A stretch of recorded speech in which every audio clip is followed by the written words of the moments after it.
করে চোখের পানি ছেড়ে আল্লাহরে পাপের স্বীকৃতি দেন। আল্লাহ, এমন কোন জুলুম নাই, গুনাহ নাই আমি করি নাই, সগীরা কবিরা, জেনে না জেনে, ইচ্ছায় অনিচ্ছায়, শিরকি বেদাতি সব গুনাহ করেছি।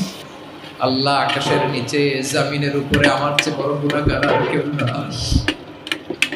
চোখের পানি ছেড়ে আল্লাহরে বলেন, আল্লাহ, আমি ছাড়া তোমার গোলামের অভাব নাই, তুমি ছাড়া আমার দ্বিতীয় কোনো রব নাই, তুমি ছাড়া তো কেউ আমার গুনাহ ক্ষমা করার নাই, তুমি আমার রব, তুমি আমার সব। বলতে পারবেন?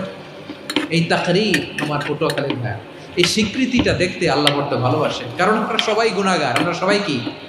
বিশ্বনবী বলেন, কুল্লুকুম খাত্তাউন, আ বানি আদম, তোমরা সবাই পাপী। সবাই কি? সবাই পাপী। আমরা সবাই পাপী, আপন পাপের বাটখারা দিয়ে অন্যের পাপ মাপি। আমরা যে পাপী এটা ভাবতে মনে চায় না কারো, খালি অন্যের পাপ দেখি আমরা, এটা ভুল। ওর